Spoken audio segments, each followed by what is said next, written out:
Hi guys, welcome back to Mr ice hour. இன்றைக்கி நான் உங்களுக்காக ஒரு வித்தியாசமான புதையல் படம் எடுத்துகிட்டு வந்திருக்கிறேன். ஸோ ஆக்சுவலாக புதையல் படம்னா எப்படி இருக்கும்? ஒரு குரூப்பாக சேர்ந்து ஏதாவது ஒரு புதையலை தேடி போவாங்க. அங்கே அவங்களுக்கு நிறைய புதையல் கிடைக்கும் இல்லையா?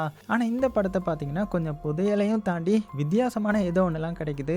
அதாவது ஒரு பெரிய பணக்காரர் என்ன பண்ணுறாருனா கொஞ்சம் சோல்ஜரையும் கூட்டிகிட்டு ஒரு சயின்டிஸ்டையும் கூட்டிகிட்டு யாருமே போக முடியாத ஒரு தீவுக்கு வராரு. ஏன்னா அந்த தீவில் தான் மர்மமான ஒரு புதையல் இருக்குன்ற மாதிரி அவருக்கு வந்து தெரிய வந்திருக்கும். ஏன்னா இந்த மலையில தான் அந்த வேர்ல்டு வார் 2 அப்போ ஜாப்பனீஸ் சோல்ஜர்ஸ்லாம் விலை மதிப்பில்லாத நிறைய பொருட்களை வந்து மறைச்சு வச்சிருக்கிறதா அவருக்கு வந்து தகவல் வந்திருக்கும். ஸோ அதனாலேயே அந்த தீவுக்கு வந்து அவர் அங்கே வந்து நல்லா தேட ஆரம்பிக்கிறாரு. அப்படி தேடும்போது தான் ஒரு குகையுமே கண்டுபிடிக்கிறாரு. ஸோ அந்த குகையை பார்த்ததுமே இதுக்குள்ள தான் அந்த தங்கமும் விலை மதிப்பில்லாத நிறைய பொருட்களும் இருக்கும் அப்படின்னு நம்பி அந்த குகைக்குள்ள போறாரு. ஆனால் போனவருக்கு நிறைய அதிர்ச்சி வந்து காத்துட்டு இருந்துச்சு. அந்த குகைக்குள்ளேயுமே தங்கத்தையும் தாண்டியுமே நிறைய ஆபத்துக்களும் அவருக்காக காத்துட்டு இருந்துச்சு. ஸோ அது என்னென்ன ஆபத்து? தங்கத்தை எடுக்கிறதுக்காக ஐலண்ட்குள்ள போனவங்க கடைசியில் உயிர் தப்பிச்சாங்களா இல்லையா அப்படின்ற கதையெல்லாம் சூப்பரா சொன்ன கதை தான் 2012 வருஷம் ரிலீஸ் ஆன டெட் மைண்ட். சரி, வாங்க டைம் வேஸ்ட் பண்ணாம டைரக்டா படத்தோட கதைக்குள்ள போயிடலாமா? அப்படி போறதுக்கு முன்னாடி மறக்காம ஒரே ஒரு லைக் மட்டும் தட்டி விட்டுருங்க. ஸோ இந்த படம் எங்க ஸ்டார்ட் ஆகுற மாதிரி காமிக்கிறாங்கன்னா இந்தோனேசியாவுக்கு பக்கத்துல இருக்கிற ஒரு மர்மமான தீவை தான் காமிக்கிறாங்க. ஸோ அங்க பார்த்தா சில கேங்ஸ்டர் வந்து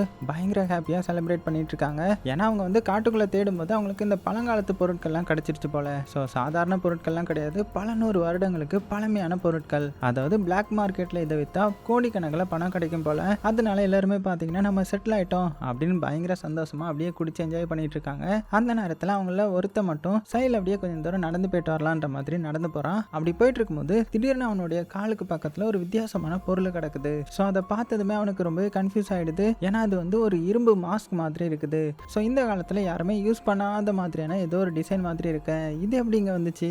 யார் போட்டிருப்பாங்க இதை அப்படின்னு அவனுடைய மைண்டில் வந்து ஓடிட்டே இருக்கேன். சரி, ஓகே, இன்னும் கொஞ்சம் உள்ளே போய் பார்க்கலாம் அப்படின்னு உள்ளே போக ஆரம்பிக்கிறான். அப்போ தான் அந்த மலைக்கு நடுவில் பார்த்தீங்கன்னா ஒரு சின்ன டனல் மாதிரி ஒன்று அவனுடைய கண்ணில் மாட்டுது. ஸோ நம்மளாம் இருந்தால் என்ன பண்ணியிருப்போம்? அட ஓடுறா, இங்கெல்லாம் போக வேண்டாம் அப்படின்ற மாதிரி திரும்பி போயிருப்போம் இல்லையா?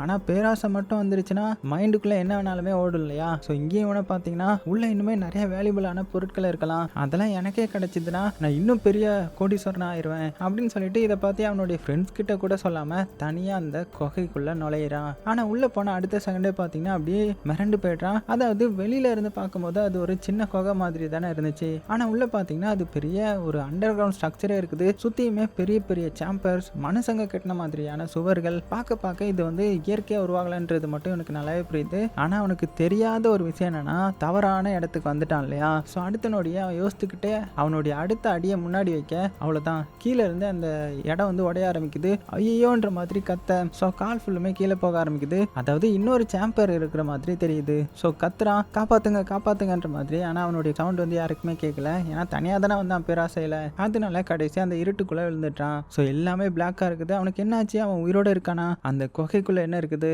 அப்படின்னு எதுவுமே தெரியல. அப்படியே சீனும் கட் ஆகுது. இப்போ பல வருஷத்துக்கு அப்புறம் காமிக்கிறாங்க. அதே தீவுக்கு மறுபடியும் கொஞ்சம் பேர் வராங்க. ஆனால் இந்த வாட்டி பார்த்தீங்கன்னா அவங்க சாதாரண மனுஷங்க மாதிரியே தெரியல. ஏன்னா இவங்களை பார்க்கும்போது ஏதோ பல வருஷங்களா மறைக்கப்பட்டிருக்கிற ஏதோ புதையலை தேடி வந்திருக்கிற மாதிரி தானே தெரியுது. ஆனால் உண்மையை சொல்லணும்னா அவங்களுக்கு இந்த ஐலாண்டில் என்ன இருக்குன்றதே தெரியாது. ஏதோ ஒரு பேராசையில் வந்திருக்காங்கன்றது மட்டும் நல்லாவே தெரியுது. ஸோ அந்த குழுவோட தலைவன் வந்து இவன் தான். ஸோ இவனுடைய பேர் வந்து விக்டர். ஒரு பெரிய பணக்காரன். அவன் இவ்வளோ தூரம் வர்றதுக்கு காரணம் தங்கம்லாம் கிடையாது. அதாவது இந்த வேர்ல்டு வார் 2 காலத்தில் ஜாப்பனீஸ் ஆர்மி இந்த ஐலாண்டில் நிறைய சீக்ரெட்டான பங்கஸ் வந்து கட்டியிருந்திருப்பாங்க. அந்த பங்கர்ஸ்குள்ள நிறைய ரேரான இந்த பழங்காலத்து வெப்பன்ஸ், இந்த ஹிஸ்டாரிக்கல் ட்ரெஷர்னு சொல்லுவாங்க இல்லையா, அந்த மாதிரி ஏதாவது கிடைக்குன்றதுக்காக தான் இந்த விக்டர் வந்து இங்கே வந்துருக்கிறான். ஏன்னா அவனுக்கு இந்த பழங்காலத்து பொருட்கள் எல்லாம் கலெக்ட் பண்ணுறதுனா ரொம்பவே பிடிக்கும். ஸோ அதனால அவனுடைய கேர்ள் ஃப்ரெண்டையும் கூட்டிகிட்டு வந்திருக்கிறான். அது மட்டும் இல்லாமல் ப்ரொடெக்ஷனுக்காக ஒரு கேப்டனும் அவனுடைய சோல்ஜர்ஸ்க்கும் கூப்பிட்டு வந்திருக்கான். நிறைய பணம் கொடுத்து வந்திருப்பான் போல. அதுக்கப்புறம் ரிசர்ச் ஹெல்ப்காக மியான்ற மாதிரி ஒரு ஆர்கியாலஜிஸ்டையும் இந்த மிஷனில் வந்து கூட்டிகிட்டு வந்திருக்கிறான். ஸோ இப்படி இவங்க இப்போதைக்கு இந்த ஐலாண்ட் முழுக்க ரிசர்ச் பண்ண ஸ்டார்ட் பண்ணுறாங்க. ஆனா அவங்களுக்குன்னு எதுவுமே கிடைக்கல. அந்த நேரத்தில் இந்த கேப்டன் மட்டும் ஃபுல் அலர்ட் மோட்ல இருக்கிறாரு. அதாவது இவர் கேப்டன் இல்லையா, அப்படித்தானே இருப்பாரு. ஸோ என்ன நடந்தாலுமே இந்த பணக்காரருக்கும் அவருடைய கேர்ள் ஃப்ரெண்டுக்கும் ஒரு ஸ்கிராட்ச் கூட வரக்கூடாது. ஸோ அதுதான் அவருடைய எய்ம் போல. ஸோ இந்த கமெண்ட்டையும் ஃபாலோ பண்ணிட்டு சோல்ஜர்ஸ் எல்லாருமே பார்த்தீங்கன்னா ஒவ்வொரு டைரக்ஷனாக தேட ஆரம்பிக்கிறாங்க. அடுத்த கொஞ்ச நேரம் வந்து அப்படியே அமைதியாக போகுது. அப்போ திடீர்னு ஒரு இடத்துல இருந்து ஒரு சோல்ஜர் கத்துற மாதிரியான சத்தம் கேட்குது. பயங்கரமா கத்துறான். ஸோ அந்த சத்தத்தை கேட்டதுமே எல்லாருமே பதறி போய் ஓடுறாங்க. என்னாச்சு, யாராவது அட்டாக் பண்ணிட்டாங்களா அப்படின்னு ஓடி வந்து பார்க்குறாங்க. பார்த்தா ஒரு குகைக்குள்ளே இருந்து ஒரு மனித ஸ்கெலிட்டன் வந்து வெளியில் வந்துட்டு இருக்கும். ஸோ அந்த பணக்காரனும் கேர்ள் ஃப்ரெண்டும் பார்த்தீங்கன்னா பயத்தில் ஃப்ரீஸ் ஆகிட்டாங்க. நம்ம மியாவும் இருக்காங்கல்ல, அவங்க ஒரு செகண்ட் அப்படியே மிரண்டு போய் பார்க்குறாங்க. ஆனால் அடுத்த செகண்டே அந்த ஸ்கெலிட்டன் பார்த்தீங்கன்னா அப்படியே அசைஞ்சு சிரிக்க ஆரம்பிக்குது. அப்போ தான் தெரியுது இது ஒரு உண்மையான ஸ்கெலிட்டன் கிடையாது போல, ஒரு சோல்ஜர் வந்து காஸ்டியூம் போட்டுட்டு பிராங்க் பண்ணியிருக்கிறான். ஸோ அவனை பார்த்ததுமே கேப்டனுக்கு எப்படி இருக்குன்னு பார்த்துக்கோங்க. மிஷனுக்கு வந்திருக்கிறோம், நீ காமெடி ஷோ பண்ண வந்திருக்கேன்னு நினச்சியா அப்படின்னு பயங்கரமாக திட்டுறாரு. ஆனால் அந்த பிராங்க்ல நல்ல விஷயம் நடந்ததுன்னா அவங்க இப்போ இந்த இடத்துல வந்து சர்ச் பண்ணும்போது ஒரு ஹிடன் பங்கருடைய ஒரு என்ட்ரன்ஸ் மாதிரி ஒன்று கண்டுபிடிக்கிறாங்க.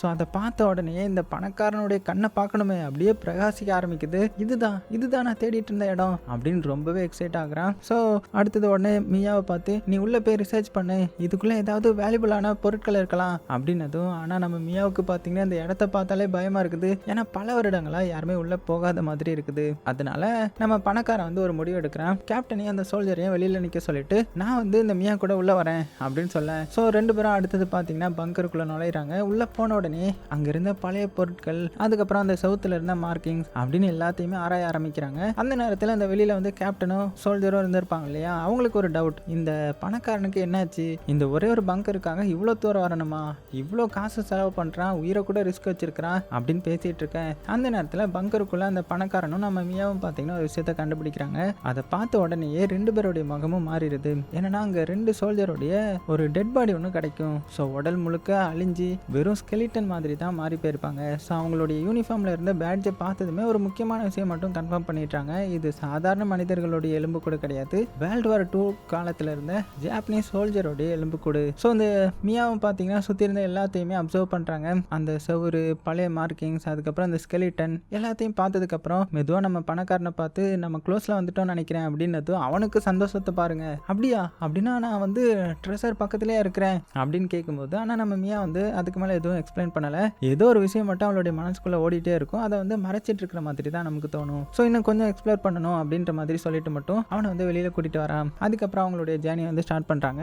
அதாவது அந்த ஐலாண்டோடைய இயற்கையை பார்த்தா இது வந்து ஒரு சாதாரண தீவு கிடையாது, எங்கே பார்த்தாலுமே அடர்ந்த மரங்கள் மறைஞ்சு இருக்கிறதுக்கான பெர்ஃபெக்டான பிளேஸ்ன்னு சொல்லிட்டு இந்த இடமே அவ்வளோ வியர்டாக இருக்குது. அதனால தான் இந்த வேர்ல்டு வார் 2 காலத்தில் ஜாப்பனீஸ் ஆர்மி வந்து இந்த ஐலாண்டை வந்து பேஸாக தேர்ந்தெடுத்துருப்பாங்க இல்லையா. ஏன்னா இங்கேருந்து எனிமி மூவ்மெண்ட்டை ஈஸியாக அப்சர்வ் பண்ணலாம். ஸோ தேவைப்பட்டால் திடீர்னு அட்டாக் கூட பண்ணலாம். அந்த மாதிரி ஒரு சூப்பரான ஃபாரஸ்ட் தான் இது. ஸோ இப்படி ட்ராவல் பண்ணிட்டு இருந்த கொஞ்ச நேரத்துக்கு அப்புறம் ஒரு பழமையான ஒரு மைனிங் ஏரியாவுக்கு வந்து சேர்றாங்க. ஸோ பார்த்தாலே தெரியுது பல வருஷங்களா யாருமே இங்கே வரல போல, அப்படியே ஃபுல்லுமே செதஞ்சு போய் கிடக்குது, செவுரு வந்து உடஞ்சிருக்குது. அங்கே இருக்கிற இரும்புகளுக்கெல்லாம் பார்த்தீங்கன்னா அப்படியே துரு பிடிச்சி ஒரு மாதிரி இருக்குது. இப்படி இருக்கச்சில இந்த இதுக்கும் நடுமத்திலேயே அவங்களுடைய கண்ணில் வந்து ஒன்று படுது. அதாவது தரைக்கு கீழே ஒரு பெரிய மெட்டல் டோர். பார்த்ததுமே எல்லாருமே அப்படியே ஸ்டன் ஆகிட்டாங்க. ஆமா, இந்த கதவு எங்க போகும், உள்ள என்ன இருக்கும் அப்படின்றது மாதிரி குழம்பி போறாங்க. ஆனா யாருக்குமே தெரியாது உள்ள எவ்வளவு பெரிய ஆபத்து இருக்குன்றது. ஸோ அந்த கேப்டன் உடனே பார்த்தீங்கன்னா அப்படியே அலர்ட் மூடுக்கு போயிட்டாரு. எனக்கு வந்து இது சரியா தோணலை, ஸோ உள்ள போகாம இருக்கிறது தான் நல்லது அப்படின்னு சொல்ல. ஆனா நம்ம பணக்காரன் வந்து நிறுத்துவானா என்ன? ஸோ அவனுடைய கண்ணை பார்த்தாலே தெரியுது ஒரு பேராசை. ஸோ அந்த கதவுக்கு பின்னாடி தான் சீக்ரெட் இருக்கும், எதுவாக இருந்தாலும் நான் பார்க்கணும் அப்படின்னு ஆர்டர் கொடுக்குறான். ஸோ கேப்டனுக்கும் வேற வழி இல்லை, பணம் கொடுத்தது நம்ம பணக்காரனாச்சே, அதனால வேற வழி இல்லாமல் ஃபாலோ பண்ணி தானே ஆகணும். ஸோ எல்லாருமே பார்த்தீங்கன்னா அந்த மைனிங் ஏரியாக்குள்ளே இறங்கி அந்த மெட்டல் கதவுக்கு பக்கத்தில் போகிறாங்க. அதுலேயும் அந்த சோல்ஜர்ஸ் வந்து கஷ்டப்பட்டு அந்த பழைய கதவை எப்படியோ ஓப்பன் பண்ணுறாங்க. ஸோ கதவை ஓப்பன் பண்ணதுமே உள்ளே இருந்து பல வருஷமாக அடைஞ்சிருந்த காற்று மாதிரி வெளியில் வருது. அதுக்கப்புறம் சரி ஓகே உள்ளே போகலான்ற மாதிரி உள்ளே போக ரெடியாக. ஆனால் கொஞ்ச நேரத்தில் திடீர்னு மேலே இருந்து ஒரு கன் ஷாட், ஒரே நேரத்தில் பல பேர் ஃபயர் பண்ண ஆரம்பிக்கிறாங்க. அப்படியே டக் டக் டக்குன்ற மாதிரி அந்த ஏரியாவே பயங்கரமாக ஆயிடுச்சு. யாருன்னு பார்த்தா ஸ்டார்டிங் சீனில் கொஞ்சம் கேங்ஸ்டரை பார்த்துருந்துருப்போம் இல்லையா, ஸோ அவங்க தான் அட்டாக் பண்ண ஆரம்பிச்சிட்டாங்க போல. நம்ம கேப்டனுடைய சோல்ஜர்ஸும் சும்மா கிடையாது, ரிட்டர்ன் ஃபயர் பண்ணுறாங்க.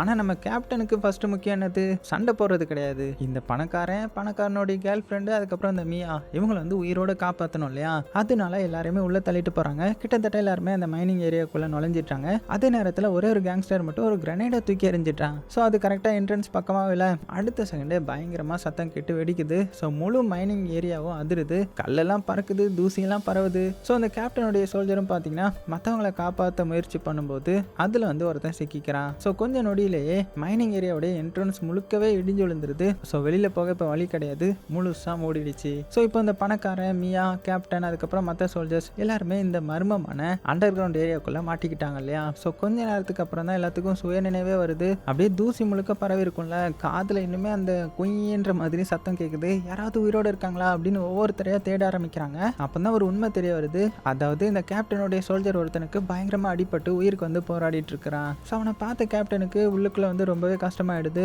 ஏன்னா அவனுடைய ஆளையே காப்பாற்ற முடியல இல்லையா.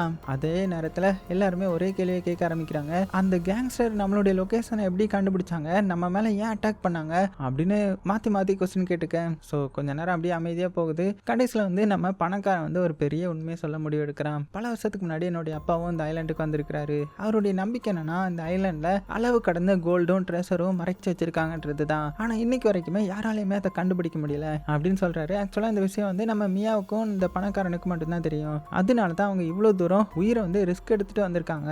அது போக இன்னுமே அவர் என்ன சொல்றாருன்னா நம்ம மேலே அட்டாக் பண்ண கேங்ஸ்டருக்கும் அந்த சீக்ரெட்டை பற்றி தெரிஞ்சிருக்கலாம்ல, அதனால தான் நம்மளை ஃபாலோ பண்ணி வந்திருக்காங்கன்னு நினைக்கிறேன் அப்படின்னு சொல்ல இதை கேட்ட கேப்டனுக்கு வந்து பயங்கர கோவம் வந்துடுது. இவ்வளோ பெரிய விஷயத்த நீங்கள் முன்னாடியே சொல்லியிருக்கலாம்ல, உங்களுடைய சீக்ரெட் ட்ரெஷருக்காக என்னுடைய ஆள் ஒருத்தன் இப்போ உயிரே இழந்திருக்கிறான் அப்படின்னு பயங்கர ஆவேசமாக பேசுகிறாரு. ஸோ கேப்டனுக்கு இப்போ அந்த ட்ரெஷர் மேலெலாம் இன்ட்ரெஸ்டே கிடையாது. அவருடைய ஒரே முடிவு என்னன்னா என்னுடைய டீம் என்னுடைய ஆட்களை நான் இங்கேருந்து வெளியில் சேஃபாக கூட்டிகிட்டு போகணும், இனிமேலாம் உனக்காக உயிரை வந்து ரிஸ்க் பண்ண மாட்டேன் அப்படின்னு சொல்லிட இந்த பணக்காரனுக்கும் நம்ம மியாவுக்கும் பார்த்தீங்கன்னா இந்த கேப்டன் சொல்கிறது சரிதான்ற மாதிரி தோணுது. ஆனால் ஒரு சின்ன ப்ராப்ளம் என்னன்னா வெளியில் போகிறதுக்கு இப்போ வழியே கிடையாது. அதுவும் அந்த பாம் வந்து வெடிச்சது இல்லையா. ஸோ அதில் பெரிய பெரிய கற்கள் விழுந்ததுனால இந்த என்ட்ரன்ஸ் முழுக்க பிளாக் ஆகிடுச்சு. ஸோ இப்போ அவங்க வெளியேறணும்னா வேற வழி ஏதாவது கண்டுபிடிக்கணும். அதனால நம்ம கேப்டனும் சோல்ஜர்ஸும் பார்த்தீங்கன்னா முன்னாடி போய் ஏதாவது வழி இருக்கான்ற மாதிரி ரிசர்ச் பண்ண ஆரம்பிக்கிறாங்க. கொஞ்சம் தூரம் போனதுக்கப்புறம் அவங்களுக்கு வந்து ஒரு பாதை தெரியுது. ஸோ முதல்ல பார்க்கும்போது இது வந்து சாதாரண குகை மாதிரி தான் தெரியுது. ஆனால் அதுக்குள்ளே நுழைஞ்சதுக்கு அப்புறம் தான் அவங்களுக்கே தெரியுது இது வெறும் குகை மட்டும் இல்லை,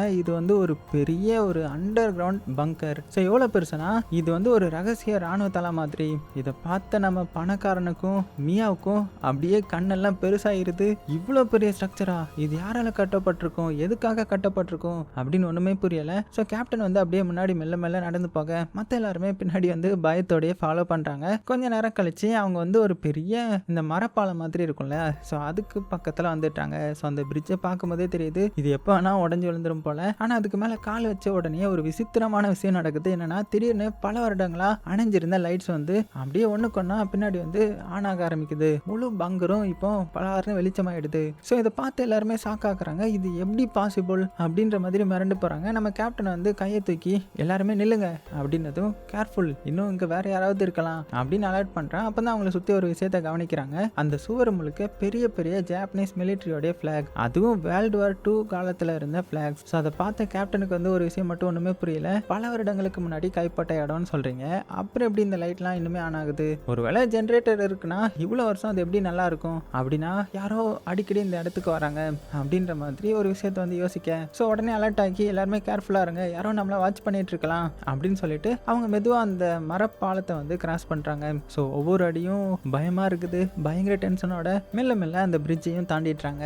ஸோ அங்கே வந்து பார்த்தீங்கன்னா ஒரு பெரிய சேம்பர் மாதிரி ஒன்று இருக்கும், அதுக்குள்ளே நுழையிறாங்க. ஸோ அந்த ரூமை பார்த்த உடனே எல்லாத்துக்குமே ஒரே குழப்பம். ஸோ முதல்ல வந்து இது வந்து ஒரு ஸ்டோரேஜ் ரூம் மாதிரி தெரியுது. ஸோ நிறைய செல்ஃப்ஸ் இருக்குது, பழைய பாக்ஸ் இருக்குது, இந்த கிளாஸ் கண்டெய்னர்ஸும் இருக்குது, கூடவே நூற்றுக்கணக்கான மெடிசின் பாட்டில்ஸும் இருக்குது. ஆனால் இங்கே இருந்த ஒரு விஷயம் மட்டும் நம்ம மியாவோடைய பார்வைக்கு வருது. அதாவது பலவிதமான மாஸ்க்கு, சாதாரண ஒர்க்கர்ஸ் யூஸ் பண்ணுற மாஸ்க் மாதிரி தெரியல, அதாவது இந்த சயின்டிஃபிக் லேபில் வந்து யூஸ் பண்ணுற மாதிரி இந்த பயோ ஹசார்ட் சூட்களோட சேர்த்து யூஸ் பண்ணுற மாதிரியான ஒரு மாஸ்க் அது. ஸோ இதை பார்த்ததுமே நம்ம மியாவுக்கு வந்து ஒரு டவுட் வருது. இது சாதாரண பங்கர் மாதிரி தெரியல, இங்கே ஏதோ பயங்கரமான எக்ஸ்பெரிமெண்ட் நடந்திருக்கும் அப்படின்னு சொல்ல. அதுக்கப்புறம் எல்லாருமே பார்த்தீங்கன்னா அவங்களுடைய தேடுதல் வேட்டையை ஆரம்பிக்கிறாங்க. ஸோ நிறைய இடத்துல இந்த பழைய ஃபோட்டோகிராஃப்லாம் கிடைக்குது, அதோட நிறைய டாக்குமெண்ட்ஸும் கிடைக்குது. இந்த சைடு நம்ம மியா பார்த்தீங்கன்னா ஃபைல்ஸ் எல்லாம் படிக்க ஆரம்பிக்கிறான். படிக்க படிக்க அவளுடைய மூஞ்சியே மாற ஆரம்பிக்குது. ஏன்னா அந்த டாக்குமெண்ட்ஸில் இருந்த விஷயம் வந்து ரொம்பவே பயங்கரமாக இருக்குது. அதாவது வேர்ல்டு வார் 2 காலத்தில் இந்த ஜாப்பனீஸ் கவர்மெண்ட் என்ன பண்ணுறாங்கன்னா அவங்க வந்து பிடிபட்ட எனிமி சோல்ஜர்ஸ்லாம் இருப்பாங்கல்ல, அவங்க எல்லாத்தையுமே இந்த இடத்துக்கு கொண்டு வந்திருக்காங்க. அதுக்கப்புறம் அவங்க மேலே மனித தன்மை இல்லாத கொடூரமான எக்ஸ்பெரிமெண்ட்லாம் பண்ணியிருக்காங்க. டார்ச்சர், ஜெனட்டிக் சம்மந்தமான டெஸ்ட்டு, அதுக்கப்புறம் இந்த தெரியாத கெமிக்கல் இன்ஜெக்ஷன்லாம் பண்ணியிருக்காங்க. ஸோ இப்படி ஒவ்வொரு பேஜையும் படிக்க படிக்க நம்ம மியாவுக்கே தலை சுற்றிடுது. அது மட்டும் இல்லாமல் அவங்க ஃபியூச்சர் வார் பிளான்ஸ், அதுக்கப்புறம் அதை அட்டாக் பண்ணுறதுக்கான ஸ்ட்ராட்டஜிஸ், சீக்ரெட்டான மிலிட்ரி ரெக்கார்ட் அப்படின்னு எல்லாமே அங்கே இருக்கும். மியாவுக்கு இப்போ தான் ஒரு விஷயம் கிளியராக புரியுது. இந்த ஐலாண்டில் ட்ரெஷர் மட்டும் கிடைக்காது, இதுக்குள்ளே நிறைய பெரிய சீக்ரெட் இருக்குதுன்றது. ஆனால் கேப்டனால் இதை நம்பவே முடியல. இம்பாசிபிள், ஜாப்பனீஸ் ஆர்மி இவ்வளோ பெரிய சீக்ரெட் ஃபெசிலிட்டியை வெறும் கோல்டை மறைக்கிறதுக்காக யூஸ் பண்ணணுமா? ஸோ இதெல்லாம் அவரை பொறுத்த வரைக்கும் ஒரு ஃபேக்கான ஸ்டோரி மாதிரி தான் தெரியுது. அதனால நம்ம பணக்காரருக்கும் மியாவுக்கும் பார்த்தீங்கன்னா பண்ணுறதுக்கு ஒத்துக்கலை. அதே சமயத்தில் வெளியில் கொஞ்சம் கார்ட்ஸ் நின்றுட்டு இருப்பாங்க இல்லையா, அங்கேருந்து ஒரு சோல்ஜர்ஸ்க்கு வந்து வித்தியாசமான ஒரு ஃபீலிங் வருது, யாரோ அவனுடைய பின்னாடி நிற்கிற மாதிரி. ஸோ மெல்ல திரும்புறா. அடுத்த செகண்டே ஒரு மாஸ்க் போட்ட ஏதோ ஒரு உருவம் வந்து அது மனுஷனால என்ன வேற எதுவான்னு தெரியல, அது அவனை அப்படியே பார்த்து நிற்குமா. அவ்வளோதான், அடுத்த செகண்டே திடீர்னு காணாமல் போயிடுது. ஸோ அந்த சோல்ஜருக்கு பார்த்ததுமே எப்படி இருக்குன்னு பார்த்துக்கோங்க. ஸோ இப்போ ஒரு விஷயம் மட்டும் கன்ஃபார்ம் ஆகிடுது, இந்த அண்டர் கிரவுண்டுக்குள்ளே இவங்க மட்டும் இல்லை வேற யாரோ இருக்காங்கன்றது. ஸோ இதனாலே அந்த டீமுக்குள்ளே பார்த்தீங்கன்னா பயங்கரமாக டென்ஷன் வந்து அதிகரிக்குது. ஸோ ஒவ்வொருத்தருமே ஒவ்வொரு தியரியை வந்து சொல்கிறாங்க. அந்த ட்ரெஷர் வந்து உண்மையாகவே இருக்கா, இது என்ன இடம், யாரோ நம்மளை வாட்ச் பண்ணுறாங்களா என்ன அப்படின்னு கன்ஃபியூஷனாக இருக்கும்போது நம்ம மியா மட்டும் மெல்ல அந்த பணக்காரனை பார்க்குறா. ஸோ அவளுடைய ஃபேஸ் வந்து சீரியஸாக வச்சுக்க, இப்போ வந்து உண்மையை சொல்ல வேண்டிய நேரம் அப்படின்னதும் ஒன்று அந்த பணக்காரன் வந்து உடனே சைலண்ட் ஆக்கிட்டான். ஏன்னா நிறைய விஷயங்கள் வந்து அவன் மறைச்சிட்டு இருக்கான் போல. ஆனால் நம்ம மியா வந்து இதுக்கப்புறம் மறைக்க விரும்பலை. ஸோ நேராக கேப்டனை பார்த்து ஒரு பயங்கரமான உண்மையை சொல்ல ஆரம்பிக்கிறாங்க. இது மைனிங் ஏரியாவே கிடையாது, பல வருடங்களுக்கு முன்னாடி இது வந்து ஒரு ஹாஸ்பிட்டல். ஆனால் ஜாப்பனீஸ் கவர்மெண்ட் என்ன பண்ணாங்கன்னா இந்த ஹாஸ்பிட்டலை கைப்பற்றி அதை வந்து ஒரு சீக்ரெட்டான எக்ஸ்பெரிமெண்ட்டாக மாற்றினாங்க. அதாவது எக்ஸ்பெரிமெண்ட் பண்ணுற லேபாக மாற்றிட்டாங்க அப்படின்னு சொல்ல அந்த ரூம் முழுக்க அப்படியே சைலண்டில் பார்க்குறாங்க. மறுபடியும் நம்ம மியா வந்து என்ன சொல்கிறாங்கன்னா இங்கே என்ன பண்ணுவாங்கன்னா இந்த எனிமி சோல்ஜர்லாம் பிடிச்சிருப்பாங்க இல்லையா, அவங்களெல்லாம் கொண்டு வந்து அவங்க மேலே கொடூரமான எக்ஸ்பெரிமெண்ட்லாம் பண்ணுவாங்க. சாதாரணமான எக்ஸ்பெரிமெண்ட் கிடையாது, ஒரு மனிதனை இன்னொரு இனமாக வேற ஒரு இதுவாக வந்து மாற்றுறதுக்கான ஒரு எக்ஸ்பெரிமெண்ட் அப்படின்னதும் இந்த வார்த்தையை கேட்டதுமே நம்ம கேப்டனுக்கும் சோல்ஜர்ஸ்க்கும் பார்த்தீங்கன்னா உடம்பெல்லாம் அப்படியே சிலிர்க்க ஆரம்பிச்சிருது. நம்ம மியா சொன்ன உண்மையை கேட்டதுமே அங்கே இருந்த எல்லாருமே ஒரு செகண்ட் அப்படியே பேச முடியாமல் நின்றுட்டுறாங்க. ஏன்னா இது வந்து சாதாரண லேபே கிடையாது இல்லையா, ஒரு மனுஷனை அப்படியே வேற ஒரு உயிரை மாற்றுறதுக்கு முயற்சி பண்ணியிருக்காங்க போல. ஸோ அதை நிரூபிக்கிறது விதமாக இங்கே கிடைச்ச நிறைய ஃபோட்டோவும் பார்த்தீங்கன்னா டாக்குமெண்ட்ஸும் இருக்குது. ஆனால் ஒரே ஒரு பிரச்சனை மட்டும் என்னன்னா இந்த தங்கம்னு சொல்லி தானே இந்த இடத்துக்கு வந்திருப்பாங்க, அதை பற்றி எந்த ஒரு ப்ரூஃபுமே கிடைக்கல. ஸோ உடனே இந்த கேப்டன் வந்து மியாவை பார்த்து இவ்வளோ விஷயம் உங்களுக்கு எவிடன்ஸாக இருக்குது, ஆனால் ட்ரெஷருக்கு மட்டும் ஏன் இன்னுமே ஒரு எவிடன்ஸ் கூட கிடைக்கல, இங்கே தங்கம் இருந்துச்சா இல்லையா அப்படின்னு கேட்கும்போது நம்ம மியா வந்து எங்ககிட்ட கம்ப்ளீட்டான இன்ஃபர்மேஷன் கிடையாது, ஆனால் அந்த ட்ரெஷரும் கண்டிப்பாக அந்த ஃபெசிலிட்டிக்குள்ளே தான் இருக்கணும் அப்படின்னதும் அந்த வார்த்தையை கேட்டதுமே கொஞ்சம் சோல்ஜர்ஸ் வந்து சந்தோஷப்பட ஆரம்பிக்கிறாங்க. ஏன்னா ஃபர்ஸ்ட் வந்து பயந்துட்டு இருந்தாங்க இல்லையா, இப்போ வந்து ரொம்பவே பேராசை வந்துடுது. உண்மையாகவே கோல்டு இருந்துச்சுன்னா நம்மளுடைய வாழ்க்கையை மாறிடும் அப்படின்னு சந்தோஷப்பட்டு சில சோல்ஜர்ஸ் என்ன பண்ணிட்டாங்கன்னா டேரெக்டாகவே அந்த ட்ரெஷரை பற்றி கேட்க ஆரம்பிச்சிட்டாங்க. இதை பார்த்ததுமே நம்ம கேப்டன் வந்து செம டென்ஷன் ஆகிட்டாரு. டே இங்கே உயிர் தப்பிக்கிறதே இங்கே ஒரு கேள்விக்குறியாக இருக்குது, ஆனால் கோல்டை பற்றி யோசிக்க ஆரம்பிச்சிட்டிங்களே அப்படின்ற மாதிரி டென்ஷன் ஆக அதே நேரத்தில் ஒரு சோல்ஜருக்கு வந்து பயங்கரமாக அடிபட்டிருக்கும் இல்லையா. ஸோ அவருடைய பேர் வந்து ஜான். அவருடைய நிலைமை வந்து இன்னுமே மோசமாக இருக்கும். ஸோ அவர் உயிரோட இருக்கிறதே ஒரு அதிசயம் தான். அந்த சமயத்தில் கேப்டன் வந்து ஒரு முடிவு எடுக்கிறாரு, நம்மளுடைய ஃபர்ஸ்ட் ப்ரியாரிட்டி வந்து ட்ரெஷர் கிடையாது, வெளியில் போகிற வழியை கண்டுபிடிக்கிறது தான். ஸோ இனிமேலும் கோல்டை தேடி உள்ளே போகிறது ஒரு பைத்தியக்காரத்தனம் அப்படின்னு சொல்லிட்டு என்ன பண்ணுறாருன்னா அந்த கேப்டன் அவருடைய சோல்ஜரை மட்டும் கூட்டிட்டு முன்னாடி இருக்கிற பாதையை வந்து செக் பண்ணுறதுக்காக கிளம்புறாரு. ஸோ மற்றவங்க எல்லாருமே அந்த ஸ்டோர் ரூம்குள்ளவே இருக்கணுன்ற மாதிரி ஆர்டர் பட, ஆனால் இந்த பணக்காரனுக்கு வந்து இது சுத்தமாக பிடிக்கல. ஏன்னா அவனுக்கு என்ன முக்கியம், தங்கம் தானே. ஸோ ட்ரெஷரை தான் நான் முதல்ல கண்டுபிடிக்கணும், அது வந்து என்னுடைய உரிமை, அது மட்டும் இல்லாமல் அந்த பொக்கிஷமும் என்னுடையது தான் அப்படின்னு ரொம்பவே பேராசைப்பட ஆரம்பிக்கிறான். ஏன்னா இந்த மிஷனுக்காக லட்சக்கணக்கான டாலர்ஸ் வந்து செலவு பண்ணியிருக்கிறான் போல. ஸோ அதனாலேயே ப்ராஃபிட் இல்லாமல் திரும்ப போகிறதுக்கு அவனுக்கு மனசே இல்லை. ஸோ கடைசியில் நம்ம கேப்டன் மியா அதுக்கப்புறம் அந்த அடிப்பட்ட அந்த சோல்ஜர் இருக்கான் இல்லையா, ஸோ அங்கேயே தங்குறாங்க. அதே சமயத்தில் அந்த பணக்காரன் அவனுடைய கேர்ள் ஃப்ரெண்ட் அதுக்கப்புறம் கொஞ்சம் சோல்ஜர்ஸ்னு சொல்லிட்டு அவங்க இன்னுமே உள்ளே இருக்கிற பாதையை நோக்கி கிளம்புறாங்க அந்த புதையலை தேடி.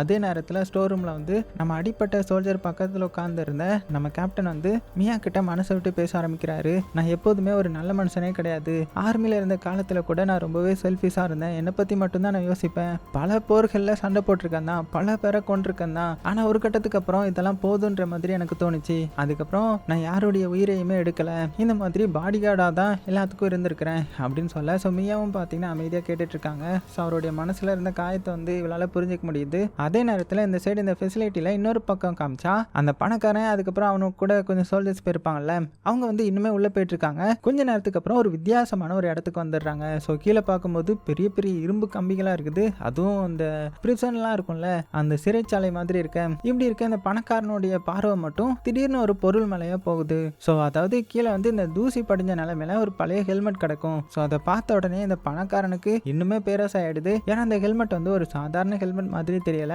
அதில் வந்து யூஎஸ் ஆர்மின்ற மாதிரி எழுதப்பட்டிருக்குது. ஸோ அதை பார்த்தா ஒரு விஷயம் மட்டும் நமக்கு கன்ஃபார்ம் ஆயிடுது, இந்த இடத்துக்கு முன்னாடியே அமெரிக்கன் சோல்ஜர்ஸ் வந்து வந்திருக்காங்க போல. ஆனால் அவங்களுக்கு என்ன ஆச்சு, அவங்க ஏன் திரும்பி போகல அப்படின்றது மட்டும் இவங்களுக்கு தெரியல. ஸோ பணக்காரனும் பார்த்தீங்கன்னா மற்ற சோல்ஜரும் இன்னுமே உள்ள போய் எக்ஸ்ப்ளோர் பண்ணிட்டு இருக்காங்க. அப்படி கொஞ்சம் தூரம் போனதுக்கு அப்புறம் அவங்களுக்கு இன்னுமே பயங்கரமான விஷயங்கள் வந்து தெரிய ஆரம்பிக்குது. அதாவது சவுத்தில் வந்து கட்டப்பட்டிருந்த ஒரு மெடிக்கல் எக்யூப்மெண்ட்ஸ், அதுக்கப்புறம் அந்த பழைய ஆப்ரேஷனுக்கான டேபிள், நிறைய இன்ஸ்ட்ருமெண்ட். ஸோ இதெல்லாம் பார்க்கறதுக்கு மனுஷங்க மேலே எக்ஸ்பெரிமெண்ட் நடந்தது வந்து இன்னுமே ஸ்ட்ராங்காக ப்ரூவ் பண்ணுது. அப்படின்னா அந்த மியா சொன்னது பொய் கிடையாது, இது உண்மைக்குமே ஒரு எக்ஸ்பெரிமெண்ட் பண்ண லேப் தான். இங்கே வந்து பிடிக்கப்பட்ட அந்த பிரிசனரை கொண்டு வந்து டார்ச்சர் பண்ணியிருக்காங்க, அதோட மனுஷங்களை வேற ஒரு மிருகமாக மாற்ற ட்ரை பண்ணியிருக்காங்க அப்படின்னு புரிஞ்சுக்கிட்டு பயத்தில் அப்படியே பார்க்குறாங்க. பார்த்தாங்க பெரிய பெரிய கிளாஸ் ஜார்ஸ்லாம் இருக்கும். அதுக்குள்ள இந்த மனுஷங்களுடைய வெட்டப்பட்ட கை கால் அப்படின்னு உடல் உறுப்புன்னு பல வருடங்களா ப்ரிசர்வ் பண்ண மாதிரி வைக்கப்பட்டிருக்குது. ஸோ அதை பார்த்த கொஞ்சம் சோல்ஜர்ஸ்க்கு வாந்தியே வந்துடுது. ஆனால் நம்ம பணக்காரன் மட்டும் இன்னுமே அந்த பணத்தை பற்றி தான் யோசிச்சுட்டு இருக்கிறான். அந்த ட்ரெஷர் எங்கே இருக்கும் அப்படின்னு யோசிக்கிறான். ஆமாம் இதெல்லாம் சரி, அப்போ கோல்டு எங்கே வச்சிருப்பாங்க, இன்னும் கொஞ்சம் தூரத்தில் இருக்கும் போல அப்படின்னு அவனுடைய அந்த கேர்ள் ஃப்ரெண்டை கூட்டிட்டு இன்னுமே உள்ளே போக ஆரம்பிக்கிறான். ஏன்னா அவனுக்கு காசு தானே முக்கியம். அதே சமயத்தில் இந்த சைடு இந்த அடிப்பட்ட சோல்ஜரை காமிக்கிறாங்க. அவனுடைய உடம்பு ஃபுல்லாக பயங்கரமாக வலிக்குது, அசைக்க கூட முடியல. அந்த நேரத்தில் திடீர்னு தரையில் ஏதோ அசைகிற மாதிரி அவனுக்கு தோணுது. ஸோ ஃபர்ஸ்ட் என்ன நினைக்கிறான், சரி ஓகே நம்ம வந்து மயக்கத்தில் இருக்கோம் அதனால தான் அப்படின்ற மாதிரி நினைக்கிறான். ஆனால் உண்மைக்குமே கிடையாது, உண்மைக்குமே மண்ணுக்குள்ளே ஏதோ நகருது. ஸோ அதை வந்து அவன் அப்படியே தீவிரமாக பார்க்க ஆரம்பிக்க அடுத்த செகண்டே பார்த்தீங்கன்னா அவனுடைய உடம்பு அப்படியே கீழே இழுக்கப்படுது. காப்பாத்துங்க காப்பாத்துங்கன்ற மாதிரி கத்துறான். ஆனால் எல்லாமே ஒரு செகண்ட்ல நடந்து முடிஞ்சிருது. ஸ்டார்டிங்கில் அந்த கேங்ஸ்டரை எப்படி அட்டாக் பண்ணுமோ அதே மாதிரி யாரோ இல்லை ஏதோ ஒன்று வந்து மண்ணுக்குள்ளே இருந்தபடியே அந்த சோல்ஜரை வந்து இழுத்துடுது. ஸோ இதை பார்த்து கேப்டனும் மியாவும் உடனே ஓடி வராங்க. மண்ணை தோண்ட ஆரம்பிக்கிறாங்க. அவனுடைய பேரை சொல்லி கத்தி எப்படியாவது அவனை காப்பாற்றணுன்ற மாதிரி ட்ரை பண்ணுறாங்க. கடைசியில் அவங்க கீழே இருந்த சேம்பருக்குள்ளே வந்துட்டாங்க. ஸோ இங்கே வந்து பார்த்ததுமே மிரண்டு போய்ட்றாங்க. அதாவது இந்த சோல்ஜர் வந்து ஆல்ரெடி இறந்துட்டான். அது மட்டும் இல்லை அவனுடைய உடம்பு வந்து நொடிக்கு நொடி அப்படியே கரைய ஆரம்பிச்சிடும். ஸோ யாரோ இந்த ஆசிட் ஊற்றினா எப்படி இருக்கும் அந்த மாதிரி அவனுடைய ஸ்கின்னு அவனுடைய இந்த சதை அப்படின்னு எல்லாமே அழிஞ்சிட்டு இருக்குது. ஸோ மியாவுக்கு வந்து பார்த்துட்டு உடம்பே நடுங்கி போயிருது. அப்போ தான் அவங்க சுற்றி பார்க்குறாங்க. நூற்றுக்கணக்கான மனிதனுடைய எலும்புக்கூடுகள் இருக்குமா. இப்போ தான் இவங்களுக்கு இன்னொன்னே புரிய வருது, இந்த குகைக்குள்ள வேற ஏதோ இருக்குது. அது வந்து மனிதர்களை வேட்டையாடுது, அப்படியே கொன்று தின்னு எலும்பு மட்டும் விட்டுட்டு போயிருது அப்படின்ற மாதிரி புரிய வர மியாவுடைய மூச்சே நின்றுது. இந்த கேப்டனும் மிரண்டு போய்ட்டாரு. இப்படி மிரண்டு போயிட்டு இருக்கும்போது திடீர்னு பின்னாடி இருந்து யாரோ தாக்குறாங்க. ஸோ கேப்டனும் இந்த மியாவும் ஒரே அடியில் கீழே விழ அப்படியே கட் பண்ணிட்டு இந்த நேரத்தில் இன்னொரு பக்கம் இந்த சோல்ஜர் வந்து தனியாக கோல்டு தேடிட்டு இருக்காங்க இல்லையா, அதில் ஒருத்தன் என்ன பண்ணுறான்னா அவன் தனியாக தேடிட்டு இருக்கிறான். ஸோ அவன் எப்படியாவது நம்மளுக்கு கோல்டு கிடச்சிரும் அப்படின்னு பேராசால தேடிட்டு இருக்கான் இல்லையா. அப்போ திடீர்னு இருட்டில் இருந்து கொஞ்சம் உருவம் வந்து அவன் மேலே பாயுது. அவங்கள பார்த்த உடனே அவன் மிரண்டு போய்ட்றான். ஏன்னா அவங்களுடைய உடம்பு ஃபுல்லுமே அழுகி போய் ஒரு மாதிரி இருக்குது. முகத்தில் வர இரும்பு மாஸ்க் போட்டிருக்காங்க. அந்த ஸ்கின் எல்லாம் அப்படியே கிழிஞ்சு தொங்க. இது உண்மைக்குமே மனுஷங்களா இல்லைன்னா அனிமல்ஸா அப்படின்னு புரியறதுக்குள்ளேயே எல்லாமே அவனை போய் தாக்க ஆரம்பிக்கிறாங்க. ஸோ அந்த சோல்ஜரும் பார்த்தீங்கன்னா உயிர் பிழைக்கிறதுக்காக பயங்கரமாக போராடுறான். ஆனால் அவன் யாரை எதிர்த்து சண்டை போடுறானே அவனுக்கு தெரியல இல்லையா. ஸோ கவனமாக பார்த்தா இப்போ தான் நமக்கு ஒரு விஷயம் புரியுது. அவங்க முகத்தில் இருந்து அயன் மாஸ்க் வந்து அதே அயன் மாஸ்க் தான் கதையோடைய ஸ்டார்டிங்கில் அந்த கேங்ஸ்டர் வந்து குகைக்கு பக்கத்தில் கண்டுபிடிச்ச ஒரு மாஸ்க். அப்படின்னா அது சாதாரண கோஇன்சிடென்ஸ் கிடையாது இல்லையா. இந்த மாஸ்க்குக்கும் இந்த ஐலாண்டுக்கும் டைரக்டாக ஏதோ ஒரு தொடர்பு இருக்குல்ல. அதே சமயத்தில் இந்த ஹியூமனாய்டு கிரியேச்சர் என்ன பண்ணுறாங்கன்னா ஏற்கனவே இங்கே ஒரு சோல்ஜரை கொண்டுட்டாங்க. இப்போ இன்னொரு சோல்ஜர் மட்டும்தான் உயிரோட இருக்கிறான். அவன் முடிஞ்ச அளவுக்கு ஃபைட் பண்ணுறான், சுடுறான், கத்துறான், ஓடுறான். ஆனால் எந்த ஒரு பயனுமே இல்லை. அந்த கிரியேச்சரோடைய எண்ணிக்கை வந்து அதிகரிச்சுட்டே போகுது. ஸோ கடைசியில் ஒரு கட்டத்துக்கு மேலே அவனால் முடியலை, இவ்வளோ தான் என்னால் இனிமேல் உயிர் பிழைக்க முடியாது அப்படின்னு கைவிட்டுறான். அந்த கிரியேச்சர் மெதுவாக அவனை சுற்றி வளைக்குது. ஒவ்வொரு நிமிஷமும் அவனுக்கு உயிரே போக அடுத்த சில நொடிகளில் அவன் கத்துற சத்தம் மட்டும்தான் பங்கர் முழுக்க கேட்கும். அப்படியே சீனும் கட் ஆகுது. இந்த சைடு இந்த ஃபெசிலிட்டி இன்னொரு பக்கத்தில் காமிச்சா நம்ம கேப்டனும் மியாவும் பார்த்தீங்கன்னா மெதுவாக கண்ணை திறக்கிறாங்க. தலையில் பயங்கரமான அடிபட்டிருக்கும். என்ன நடந்துச்சுன்றதே அவனுக்கு புரியல. அப்போ அவங்க முன்னாடி ஒரே ஒரு உருவம் மட்டும் நிற்கிற மாதிரி இருக்கும். அதாவது முகம் முழுக்க மாஸ்க்கு, கையில் வந்து இந்த பழைய காலத்து வெப்பனும் வச்சிருக்கும். ஸோ அசையாமல் அவங்களே பார்த்துட்டு இருக்கிறான். இதை பார்த்த மியா அப்படியே பயத்தில் இருக்க. ஸோ கேப்டன் வந்து எழுந்து நிற்க முயற்சி பண்ணுறான். ஆனால் அந்த மாஸ்க் போட்ட மனுஷன் ஒரு வார்த்தை சொல்ல, அந்த வார்த்தையை கேட்டதுமே கேப்டனுக்கும் நம்ம மியாவுக்கும் பார்த்தீங்கன்னா மூச்சே நின்று போன மாதிரி ஆயிரும். அவன் என்ன சொல்லியிருந்திருப்பானா, இந்த மாதிரி நான் வந்து ஜாப்பனீஸ் ஆர்மியோடைய சோல்ஜர் அப்படின்ற மாதிரி தான் சொல்லியிருந்திருப்பான். ஸோ வேர்ல்டு வார் 2 காலகட்டத்தில் இருந்த ஜாப்பனீஸ் சோல்ஜர் எப்படி இந்த டைமில் உயிரோடு இருக்க முடியும். ஸோ போர் முடிஞ்சு பல ஆண்டு காலங்கள் ஆயிடுச்சு இல்லையா. அப்படி இருக்க இவன் எப்படி உயிரோடு இருக்கிறான் அப்படின்னு இந்த கேப்டனுக்கு ஒன்றுமே புரியாமல் மெல்ல கீழே கையை இறக்குறான். ஏன்னா சண்டை போட விருப்பம் இல்லை. ஸோ நம்ம மியாவும் பார்த்தீங்கன்னா அமைதியாக பார்த்துட்டு இருக்காங்க. ரெண்டு பேரும் சமாதானப்படுத்த முயற்சி பண்ணுறாங்க. நாங்கள் வந்து உங்களுடைய எதிரி இல்லை, நாங்கள் வந்து இங்கே மாட்டிக்கிட்டோம், வெளியில் போகிறதுக்கான வழியை தான் தேடுறோம் அப்படின்னு பயத்தோடய சொல்ல. ஆனால் அந்த மாஸ்க் சோல்ஜர் பார்த்தீங்கன்னா அவனுடைய கண்ணில் வந்து விசித்திரமாக ஏதோ ஒன்று தெரியுது. அது வந்து மனுஷங்க பார்க்குற மாதிரி இல்லை. பல வருஷங்களாக இந்த இடத்துல இந்த சிக்கி தவித்த ஒரு செத்து போன ஆன்மா மாதிரி தெரியுது. ஸோ மெதுவாக கேப்டனை நோக்கி நடக்க ஆரம்பிக்கிறான். அது போக அந்த மாஸ்க் போட்ட ஜாப்பனீஸ் சோல்ஜர் வந்து இவ்வளோ நேரமும் ஒரே ஒரு விஷயத்தை மட்டும் தான் நம்பிட்டு வாழ்ந்துட்டு இருந்திருக்கிறான். ஸோ என்ன தெரியுமா, ஸோ அந்த ஜாப்பனீஸ் வந்து வெற்றி பெற்ற மாதிரியும் உலகம் முழுக்க ஜப்பானோடைய ஆட்சி தான் நடக்கிற மாதிரியும், ஆனால் போர் வந்து இனிமே முடியல, அது வரைக்குமே நாங்கள் போராடணும் அப்படின்ற மாதிரி தான் அவன் பேசிட்டு இருப்பான். ஸோ அவன் பேசுகிற ஒவ்வொரு வார்த்தையும் பார்த்தீங்கன்னா நம்ம கேப்டனுக்கும் மியாவுக்கும் வந்து பார்த்தீங்கன்னா ரொம்ப அதிர்ச்சியாக இருக்குது. ஏன்னா இப்போ இனிமேல் வேர்ல்டு வார் 2 நடக்குதுன்ற மாதிரி நம்பிட்டு இருக்கிறான். அதனால தான் இத்தனை வருஷமா இந்த அண்டர் கிரவுண்ட் ஃபெசிலிட்டியை விட்டு வெளியே போகலை. ஆனால் மியா வந்து இப்போ அமைதியாக இருக்க முடியல. நேராக அவனை பார்த்து, இல்லை ஜப்பான் வந்து தோத்து போயிடுச்சு, பல வருஷத்துக்கு முன்னாடியே அவங்க வந்து சரண்டர் ஆகிட்டாங்க, போர் முடிஞ்சு ரொம்ப காலம் ஆயிடுச்சு அப்படின்னு சொல்ல, அந்த வார்த்தையை கேட்டதுமே இந்த சோல்ஜர் அப்படியே ஃப்ரீஸ் ஆகிட அவன் கையில் இருந்த வெப்பன் அப்படியே அப்படியே மெல்ல கீழே இருக்கிறான். இம்பாசிபிள், இது உண்மையா இருக்க முடியாது, நாங்க எப்படியும் ஜெயிச்சிருப்போம் அப்படின்னதும் டக்குனு மியா என்ன பண்றானா அவளுடைய டேப்லெட் எடுத்து காமிக்கிறாங்க. அதுல பாத்தீங்கன்னா பல வருஷத்துக்கு முன்னாடி நடந்த வீடியோஸ் எல்லாம் காமிக்கிறாங்க. அதாவது இந்த ஜாப்பனீஸ் கவர்மெண்ட் சரண்டர் பண்ற வீடியோ, வார் முடிஞ்ச செய்தி அப்படின்னு எல்லாமே இருக்கேன். ஸோ இதை பார்த்து அந்த சோல்ஜர் அவனுடைய கையை நடுங்க ஆரம்பிக்குது. 1 நிமிஷம் 2 நிமிஷம் அவன் எதுவுமே பேசல. கடைசியில் மெதுவாக அவனுடைய மாஸ்கை கலட்டுறான். அவ்வளோதான், அவனுடைய மூஞ்சை பார்த்ததுமே இவங்க மிரண்டு போயிடுறாங்க. ஏன்னா அவனுடைய முகம் வந்து சாதாரண மனுஷனுடைய முகம் மாதிரி தெரியல. சதையெல்லாம் அப்படியே கிழிஞ்சு போயிருக்குது, ஸ்கின் எல்லாம் அழுகி போயிருக்குது. பல வருடங்களா உயிரோட இருந்தாலுமே சாவுக்கு நடுவில் சிக்கி கிடக்கிற மாதிரி ஒரு உயிர். அவனுடைய கண்களில் ஒரே வலி. இத்தனை வருடங்களா நான் பொய்யா நம்பிட்டு வாழ்ந்துட்டு இருந்தேனா? மெதுவாக தரையில் உட்காடுறான். அந்த நேரத்தில் தான் அவனுக்கு வந்து ஒரு விஷயம் ஞாபகத்துக்கு வரும். கொஞ்ச நேரத்துக்கு முன்னாடி தான் ஸ்ட்ரெச்சரில் இருந்து அவனுடைய ஃப்ரெண்ட் வந்து இறந்து போயிருந்திருப்பான் போல. ஸோ இந்த உண்மை மட்டும் எனக்கு முன்னாடியே தெரிஞ்சிருந்தா நான் என்னுடைய ஃப்ரெண்டையாவது காப்பாற்றிருந்திருப்பேன் அப்படின்னு ரொம்பவே எமோஷனல் ஆக. ஆனால் கேப்டன் மட்டும் எப்போதுமே அலர்ட்டாக இருப்பார் இல்லையா? ஸோ இவன் வந்து எப்போனாலுமே இவங்களை அட்டாக் பண்ணலாம்ல. அதனால அந்த வெப்பனை வந்து பக்கத்துலேயே வச்சு கவனமாக அப்சர்வ் பண்ணிட்டு இருக்கேன். அதுக்கப்புறம் நம்ம கேப்டனும் மியாவும் பார்த்தீங்கன்னா அவங்ககிட்ட ஒரு உண்மையை கேட்க ஆரம்பிக்கிறாங்க. ஆமா, உன்னுடைய உடம்புக்கு என்னாச்சு? இத்தனை வருஷங்களா நீ எப்படி உயிரோட இருக்கிற? இந்த ஃபெசிலிட்டியில் வந்து அப்படி என்ன நடந்துச்சுன்ற மாதிரி கேட்கும்போது அந்த ஜாப்பனீஸ் சோல்ஜர் வந்து மெல்ல தலையை தூக்கி, அந்த சயின்டிஸ்ட் எங்களை வந்து அவன் காப்பாற்ற முயற்சி பண்ணலை, எங்களை பயன்படுத்த முயற்சி பண்ணா. ஸோ ஜாப்பனீஸ் சயின்டிஸ்ட் வந்து பல சோல்ஜர்ஸ் மேலே எக்ஸ்பெரிமெண்ட் பண்ணியிருக்காங்க. ஒவ்வொருத்தருக்கும் வேற வேற இன்ஜெக்ஷன், வேற வேற கெமிக்கல்ஸ் அப்படின்னு நிறைய வித்தியாசமானதெல்லாம் ட்ரை பண்ணியிருக்காங்க. ஸோ அவங்க என்ன சொல்லியிருந்திருப்பாங்கன்னா, இந்த மாதிரி நீங்கள் எப்போதுமே வயசாக மாட்டீங்க, உங்கள் இளமை பருவம் எப்போதுமே இருக்கும், நீங்கள் அழியாத வீரர்களாக இருப்பீங்க அப்படின்ற மாதிரி சொல்லி தான் எக்ஸ்பெரிமெண்ட் பண்ணியிருப்பாங்க.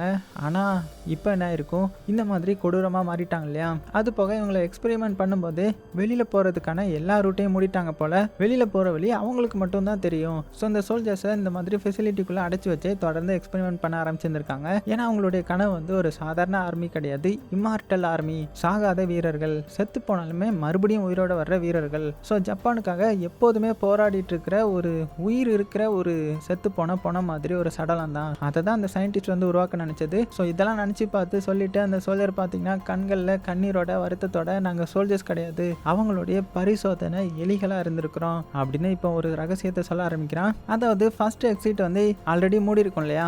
ஆனால் இன்னொரு வழி இருக்குது. ஆனால் அங்கே போகிறது மரண சாவு கூடயே விளையாடுற மாதிரி. ஸோ அங்கே போகிறது ரொம்பவே கஷ்டன்ற மாதிரி இவன் சொல்ல, இந்த நேரத்தில் இந்த ஃபெசிலிட்டியில் இருக்கிற இன்னொரு சைடு காமிச்சா நம்ம பணக்காரனும் மற்ற சோல்ஜரும் பார்த்தீங்கன்னா மறுபடியும் அந்த என்ட்ரன்ஸ் பக்கம் வந்துட்டாங்க. ஸோ அவங்க நினைச்சது இப்போ வெளியில் போயிடலான்ற மாதிரி. ஆனால் அடுத்த செகண்டே அவங்களுடைய நம்பிக்கையே உடஞ்சி போயிருது. அதாவது இந்த கிரானைட் வெடிச்சதுல பெரிய பெரிய கற்கள் விழுந்து முழு எக்ஸிட்டும் மூடி இருக்கும் இல்லையா? ஸோ இங்கிருந்து அவங்களால தப்பிக்கவே முடியாது, நம்ம இங்கே வசமாக மாட்டிக்கிட்டோமா அப்படின்னு எல்லா சோல்ஜர்ஸும் புலம்ப ஆரம்பிக்கிறாங்க. ஒவ்வொருத்தரும் வழி தேட ஆரம்பிக்கிறாங்க. அந்த சமயத்தில் அந்த இருட்டில் இருந்து ஏதோ ஒன்று வந்து அவங்கள பார்த்துட்டு இருக்கும். திடீர்னு அது என்ன பண்ணுதுன்னா, அந்த கொடூரமான கிரியேச்சர் இந்த பணக்கார மேலே பாய, ஸோ அவனை கீழே தள்ளி நேராக கழுத்தை போய் அட்டாக் பண்ணுது. ஸோ கத்துறா, என்னை காப்பாத்துங்கன்ற மாதிரி. ஸோ கொஞ்ச நேரத்தில் அவன் இறந்துருவான்ற மாதிரி நினைக்கிற சமயத்தில் தான் இன்னொரு சோல்ஜர் என்ன பண்ணிட்டான்னா உடனே கண்ணை எடுத்துட்டு ஷூட் பண்ண ஆரம்பிக்கிறான். ஸோ ஒரு புல்லட் படுது, 2 புல்லட், 10 புல்லட்டும் படுது, நிறுத்தாம சுடுறாங்க. கடைசியில் பல குண்டு வந்து அந்த கிரியேச்சரோடைய தலையில பாய, அதுக்கப்புறம் அப்படியே அமைதியாக கீழே விழுந்துருது. அதை பார்த்த பயத்திலேயே என்னடா இது இவ்வளோ சுட்டும் இப்போதான் கீழே விழுது அப்படின்னு மெல்ல பக்கத்தில் போய் பார்க்குறாங்க.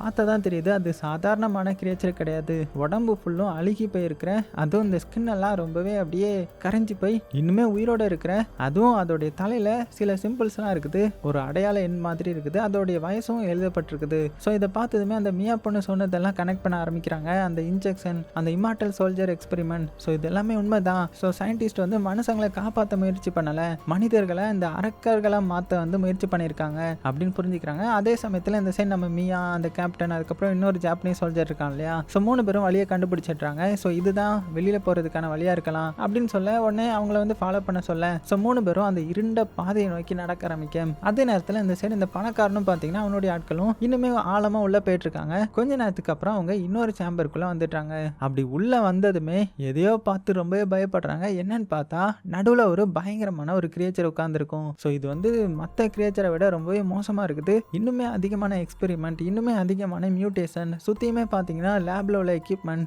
இன்ஜெக்ஷன், டேங்க்ஸ், அதுக்கப்புறம் இந்த மாதிரி மெடிக்கல் இன்ஸ்ட்ருமெண்ட்னு சொல்லிட்டு எல்லாமே செதறி போய் கிடக்குது. ஸோ இதை பார்த்ததுக்கு அப்புறமும் அந்த பணக்காரன் பார்த்தீங்கன்னா அந்த ட்ரெஷரை பத்தி யோசிக்கிறத நிறுத்தல. அவன் தொடர்ந்து அந்த ட்ரெஷர் எங்க இருக்குமோன்ற மாதிரி தான் தேடிட்டு இருக்கிறான். அப்பதான் அவனுக்கும் அவனுடைய அந்த கேர்ள் ஃப்ரெண்டுக்கும் பார்த்தீங்கன்னா ஒரு டியூப் மாதிரி ஒன்று கிடைக்குது. அதுக்குள்ள கோல்டன் கலர்ல ஏதோ ஒரு லிக்யூட் இருக்குது. ஸோ அந்த லிக்யூடை பார்த்த உடனே அவங்க 2 பேரும் ஒருத்தருக்கு ஒருத்தர் பார்த்துக்கிறாங்க. ஏன்னா இந்த ஃபெசிலிட்டியில் நடக்கிற எல்லா மாற்றங்களுக்கும் இதுதான் காரணமா இருக்கும் இல்லையா? ஸோ அந்த இன்ஜெக்ஷன், அந்த எக்ஸ்பெரிமெண்ட், அந்த இம்மார்டல் கிரியேச்சர் அப்படின்னு எல்லாத்துக்கும் பின்னாடி இருந்தது இந்த கோல்டன் லிக்யூட் தான். தான். அப்போ தான் இந்த பணக்காரனுக்கு வந்து ஒரு பயங்கரமான உண்மையே தெரிய வருது. அதாவது இந்த ஐலாண்டில் இருக்கிற ட்ரெஷர் வந்து கோல்டு பார் கிடையாது, டைமண்டும் கிடையாது, அது இதுதான். ஸோ அந்த சயின்டிஸ்ட் உருவாக்கிய ஒரு பயங்கரமான ஃபார்முலா இது. ஸோ இதை வந்து ஒரு மனுஷனுடைய உடம்புக்குள்ள செலுத்தினா அவன் சாதாரண மனுஷனா இருக்க மாட்டான், மெல்ல மெல்ல ஒரு அரக்கனை மாறிடுவான், சாக வரம் பெற்ற ஒரு அரக்கனை மாறிடுவான் போல. ஸோ இந்த நேரத்தில் நம்ம பணக்காரனுடைய அந்த கேர்ள் ஃப்ரெண்டுக்கு ஒரு டேஞ்சரஸான ஐடியா வருது. ஸோ இதை வந்து நம்ம கொண்டு போயிடலாம், பிளாக் மார்க்கெட்டில் விற்றா நம்ம வாழ்நாள் முழுக்க சம்பாதிக்க முடியாத பணம் கிடைக்கும் அப்படின்னு சொல்ல அதை வந்து இந்த பணக்காரனுக்கும் பிடிச்சிருக்குது. ஆனால் இதோடைய ஆபத்தை வந்து ரெண்டு பேருமே யோசிக்கல. இதனால உலகத்துக்கு என்ன நடக்கும், எத்தனை பேர் சாவாங்க, எவ்வளோ அழிவு வரும், அதை பற்றி 1% கூட கவலைப்படாமல் அவங்களுக்கு தெரிஞ்சதெல்லாம் இந்த பணம் தானே. அதனால இந்த பணக்காரனு பார்த்தீங்கன்னா எதுவுமே திங்க் பண்ணாமல் அந்த கோல்டன் லிக்யூட அவனுடைய பேக்குள்ளே வச்சிடறான். அதுக்கப்புறம் அங்கேருந்து வெளியில் போகிற வழியை தேடி முன்னாடி போகிறாங்க. கொஞ்ச நேரத்துக்கு அப்புறம் ஒரு பெரிய மெட்டல் டோர் வந்து அவங்களுக்கு கண்ணில் படுது. ஸோ அதை திறந்த உடனே முன்னாடி வந்து ஒரு பெரிய குகை. ஸோ இதுதான் ஒரு வேளை எக்ஸிட் ஆகிற வழியாக இருக்குமோ அப்படின்னு நம்பிக்கையோட நடக்க ஆரம்பிக்கிறாங்க. ஆனால் அடுத்த செகண்டே இவங்க எல்லாருமே மிரண்டு போகிற மாதிரி அந்த குகைக்குள்ள இருந்து நூற்றுக்கணக்கான உருவங்கள் வந்து நிற்குமாம். ஸோ எல்லாருமே ஒரே மாதிரி ஒரே ஆயுதத்தோட அப்படியே அசையாமல் நிற்கிறாங்க. இது வந்து ஒரு ஆர்மி மாதிரி தெரியுது. அப்போ தான் புரியுது இவங்க தான் ஜாப்பனீஸ் சயின்டிஸ்ட் உருவாக்கிய கடைசி சோல்ஜர்ஸ், அழியாத படை, சாகாத படை, வழி தெரியாத படை, அதாவது இம்மார்டல் ஆர்மி. பல வருடங்களா இந்த இருட்டுக்குள்ளேயே தூங்கிட்டு இருந்தவங்க இப்போ முழிக்க ஆரம்பிச்சிட்டாங்க. ஒருத்தன் வந்து அவனுடைய தலையை தூக்குறான், இன்னொருத்தன் அவனுடைய வாழை பிடிக்கிறான். அடுத்த நொடிகள்லயே இந்த குகை முழுக்குமே அசைய ஆரம்பிக்குது. இந்த பணக்காரனுக்கும் சரி அவனுடைய சோல்ஜர்ஸ்க்கும் சரி இப்பதான் தப்பு நடந்துருச்சுரா அப்படின்னு தோணுது. முழு ஆர்மியுமே எழுப்பிட்டாங்க இல்லையா. திடீர்னு அந்த இம்மார்டல் சோல்ஜர்ஸ் என்ன பண்றாங்களா, ஒட்டு மொத்தமா ஓட ஆரம்பிக்கிறாங்க. ஓடுங்க ஓடுங்கன்ற மாதிரி இவங்களும் கத்த, அடுத்த நொடியே ஒரு சோல்ஜர் மேல பல வாள்கள் வந்து ஒரே நேரத்துல விழுது. கத்த கூட அவனுக்கு டைம் கிடைக்கல. ஒரு சில நொடிகள்லயே அவனுடைய உடம்பு ஃபுல்லா கிழிஞ்சு தரையில விழுந்துட்டான். மிச்சம் இருந்தவங்க உயிரை காப்பாத்திக்க ஓடுறாங்க. ஸோ அந்த பணக்காரன் அவனுடைய கேர்ள் ஃப்ரெண்ட் அதுக்கப்புறம் கொஞ்சம் சோல்ஜர்ஸ்லாம் அந்த சாம்பர்ல இருந்து தப்பிச்சு கீழே போற பாதையை நோக்கி ஓடுறாங்க. ஏன்னா அந்த கிரியேச்சர் கையில மாட்டிக்கிட்டா அதுக்கப்புறம் இவங்களுக்கு உயிருன்றதே மிச்சம் இருக்காது இல்லையா. அப்படியே ஓடி போயிட்டு முன்னாடி இந்த ஸ்கெலிட்டன் கடந்த இடத்துக்கு வந்து வராங்க. அங்க அவங்க முன்னாடி இறந்த சோல்ஜர் உடலையும் பாக்குறாங்க. ஸோ அந்த ஐலாண்ட்ல எங்க பார்த்தாலுமே மரணம் தான். ஆனா நிக்க கூட நேரம் இல்ல, இம்மார்டல் ஆர்மி வர பின்னாடியே வந்துட்டு இருக்காங்க இல்லையா. ஸோ அந்த பணக்காரனும் மற்றவங்களும் பார்த்தீங்கன்னா தப்பிக்க ஒரே நம்பிக்கை நம்ம கேப்டனையும் மியாவையும் தேடுறது தான். இந்த நேரத்தில் இந்த பணக்காரனுடைய நிலைமை வேகமாக அப்படியே மோசமாக ஆரம்பிக்குது. ஏன்னா கொஞ்ச நேரத்துக்கு முன்னாடி அந்த கிரியேச்சர் வந்து இவனை தாக்கியிருக்கும் இல்லையா, அவனுடைய உடம்பு ஃபுல்லாக காயமாயிருக்கும், ரத்தம் வந்து நிற்கவே இல்லை. அவனுடைய கேர்ள் ஃப்ரெண்டே அவனை பார்த்து பயந்து போறா. அடே பணக்காரன் என்ன பாருன்ற மாதிரி எழுப்ப பார்க்குறான். ஆனால் நம்ம பணக்காரன் வந்து மெல்ல மெல்ல கண்ணை மூட ஆரம்பிக்கிறான். இந்த நேரத்தில் அவளுக்கு முட்டாள்தனமான ஒரு யோசனை வருது. என்னன்னா அவளுடைய கையில் இன்னுமே அந்த கோல்டன் கலர் லிக்விட் இருக்கும் இல்லையா, அந்த சயின்டிஸ்ட் உருவாக்கிற அதே மர்மமான இன்ஜெக்ஷன், அது வேலை செய்தா அந்த பணக்காரன் உயிர் பழைப்பானன்றதை பார்க்கணும் அப்படின்னு ஒரு செகண்ட் கூட யோசிக்காம அந்த கோல்டன் லிக்விட பணக்காரனுடைய உடம்புக்குள்ள செலுத்துறா. ஸோ கொஞ்ச நேரத்துக்கு அப்புறம் எதுவுமே நடக்கல. ஆனா அதுக்கப்புறம் என்ன ஆகுதுன்னா இந்த பணக்காரனுடைய உடம்பு வந்து அப்படியே நடுங்க ஆரம்பிக்குது, நரம்புகள்லாம் அப்படியே வீங்குது, கண்கள்லாம் மாறுது, முகமெல்லாம் அப்படியே வித்தியாசமா சுருங்க ஆரம்பிக்க இவ்வளவு பணக்காரனே அப்படின்னு கூப்பிட. ஆனா அவன் இனிமேல் பணக்காரன் கிடையாது. அந்த இன்ஜெக்ஷன் வந்து வேலை செய்ய ஆரம்பிச்சதுனால கொஞ்ச நேரத்திலேயே முழுசா கண்ட்ரோல் இருந்து ஒரு இம்மார்டல் கிரியேச்சர் மாதிரி மாற ஆரம்பிச்சிட்டான். ஸோ அவனுடைய கண்ணை பார்த்தா இப்போ மனித தன்மையே இல்லை, ஒரே ஒரு விஷயம் மட்டும்தான் அவனுக்குள்ள இருக்கும், கொலவெறி. அடுத்த செகண்ட் என்ன பண்றான்னா அந்த கேர்ள் ஃப்ரெண்ட் மேல பாயிறான். ஸோ அவ கத்துறா, விடு விடுன்ற மாதிரி அழுகிறா, தப்பிக்கவும் முயற்சி பண்றான். ஆனா எல்லாமே வேஸ்ட் ஆயிடுச்சு. கொஞ்ச நேரத்திலேயே இந்த பணக்காரன் வந்து அவனுடைய காதலியையே கொடூரமா கொலை பண்ணிட்டான். ஸோ அந்த கோல்டன் லிக்விட் வந்து இப்போ உண்மைக்குமே வேலை செய்யுது இல்லையா. ஸோ இது வந்து உயிரை காப்பாத்துறது கிடையாது, மனிதனை அரக்கனா மாத்துறது தானே. ஸோ இந்த சைடு நம்ம கேப்டன் மியா அதுக்கப்புறம் மிச்சவங்கலாம் பார்த்தீங்கன்னா உயிர் தப்பிக்கிறதுக்காக ஓடிட்டு இருக்காங்க. ஆனால் பின்னாடியே பார்த்தீங்கன்னா இந்த இம்மார்டல் சோல்ஜரும் ஏற்கனவே அந்த இடத்துக்கு வந்திருப்பாங்க. ஸோ இந்த கேப்டனும் மியாவும் எப்படியோ தப்பிக்க ட்ரை பண்ணுறாங்க. ஆனால் அந்த பழைய ஜாப்பனீஸ் சோல்ஜர் மட்டும் அங்கேயே நின்றுட்டான். ஸோ அவனுக்கு புரிஞ்சிருது அவனுடைய வாழ்க்கை முடிஞ்சிருச்சு. ஸோ பல வருஷங்களா இந்த நரகத்திலே வாழ்ந்தவன் இப்போ அதே நரகத்துக்கு அவனை வந்து ஒப்படைச்சிட்டான். அதாவது இம்மார்டல் சோல்ஜர்ஸ் வந்து அவனை சுற்றி நிற்கிறாங்க. அடுத்த செகண்டு அவன் கத்துற சத்தம் மட்டும்தான் கேட்குது. இந்த பங்கர் ஃபுல்லாக அவனுடைய கதையை முடிஞ்சிருச்சு. ஐ மீன் அவனை வந்து பிச்சு பிச்சு எடுத்துருவாங்க. அதே சமயத்தில் இந்த சைடு இந்த கேப்டனை காமிச்சா அவர் வந்து கடைசி வர போராடுறாரு, ஒரு சோல்ஜர் கூட சேர்ந்து ஃபைட் பண்ணுறாரு. ஆனால் அந்த கிரியேச்சர் வந்து சாதாரணமானது கிடையாது இல்லை, வெறும் மான்ஸ்டர் மட்டும் கிடையாது. அதுக்கு வந்து ஸ்ட்ராட்டஜி இருக்குது, அறிவு இருக்குது, டீமாக வந்து அட்டாக் பண்ணுதுங்க. ஃபர்ஸ்ட் இந்த கேப்டனை பிரிக்கிறாங்க, அதுக்கப்புறம் என்ன மற்ற சோல்ஜர்ஸை வந்து தனியாக மாட்ட வச்சு கொஞ்ச நேரத்திலேயே எல்லாருடைய கதையுமே முடிச்சு விட்டுறாங்க. இப்போ மிச்சம் இருக்கிறது நம்ம மியா மட்டும்தான். ஸோ அவன் எப்படியோ அந்த பழைய வாட்டர் டேலன் வந்து கண்டுபிடிக்கிறாங்க. வேற வழியே கிடையாது, தண்ணிக்குள்ள பேர வேண்டியது தான் அப்படின்னு குதிச்சு மெல்ல மெல்ல பார்த்தீங்கன்னா மேலே ஏற ஆரம்பிக்கிறாங்க. மூச்சு முட்டுது, உடம்பும் முடியல, ஆனால் எப்படியாவது உயிர் தப்பிச்சிடணும் அப்படின்னு கடைசி வர போராடி எப்படியோ பார்த்தீங்கன்னா அந்த சர்ஃபேஸ்க்கு வராங்க. நான் தப்பிச்சிட்டேன் அப்படின்னு நினைக்கும் போது ஆனால் அப்போ தான் இன்னொரு பிரச்சனை ஸ்டார்ட் ஆகுது. இவ தண்ணிக்குள்ள குதிச்சு அதை பார்த்ததுமே தண்ணிக்குள்ள இருந்து இன்னொரு உருவமும் மேலே வந்துட்டு இருக்குது. என்னன்னா அதே இம்மார்டல் சோல்ஜர் தான். ஸோ மெதுவா இந்த மியா பின்னாடி முன்னாடி வந்து நிற்க மியாவும் திரும்பி பார்க்குறான். அவ்வளோதான், என்னுடைய கதை முடிஞ்சிருச்சு அப்படின்னு நினைக்கிறதுக்குள்ளேயே அடுத்தது அவளுடைய கத்துற சத்தம் மட்டும் தான் அந்த ஐலாண்ட் ஃபுல்லாக கேட்குது. ஸோ கடைசியாக அந்த மியாவும் இறந்துட்டாங்க. ஆனால் உண்மையான பிரச்சனை இப்போ தான் ஸ்டார்ட் ஆகுது. ஏன்னா ஒருத்தர் இல்லை, 2 பேர் இல்லை, முழு ஆர்மியும் பார்த்தீங்கன்னா இப்போ மெல்ல மெல்ல மேலே வர ஆரம்பிக்குதுங்க. ஸோ பல வருடங்களாக இந்த ஐலாண்டுக்குள்ளேயே அடைஞ்சு கிடந்த சாகாத இமார்டலான ஒரு படை இது. ஸோ வெளி உலகத்தை நோக்கி நடக்க ஆரம்பிச்சிருக்கோம். ஸோ அவங்க முன்னாடி வர்ற ஒவ்வொரு செகண்டும் ரைட்டரா அந்த உலகத்துக்கு ஏதோ ஆக போகுதுன்ற மாதிரி தான் காமிச்சு இந்த படத்தையும் முடிக்கிறாங்க. ஸோ அந்த காலத்தில் இந்த மாதிரி ஜாப்பனீஸ் சயின்டிஸ்ட் வந்து நிறைய சீக்ரெட்டான பங்கர்லாம் உருவாக்கி எக்ஸ்பெரிமெண்ட் நடத்துனாங்க இல்லையா. ஸோ அதை பேஸ் பண்ணி வந்து இந்த படத்தை எடுத்திருக்காங்க. இதுக்கப்புறம் என்ன ஆகுன்றத நம்மளுடைய இமேஜினேஷன்லேயே டேரக்டர் வந்து விட்டுட்டாரு. ஸோ உங்களுக்கு எப்படி இருந்துச்சு இந்த படம்? கண்டிப்பாக பிடிச்சிருக்கும் நம்புறேன். பிடிச்சிருந்துச்சுன்னா லைக் பண்ண மறந்துடாதீங்க. சேஃபாக இருங்க. உங்களுக்கு பிடிச்ச எல்லாத்தையுமே ரொம்ப ரொம்ப சேஃபாக பார்த்துக்கோங்க.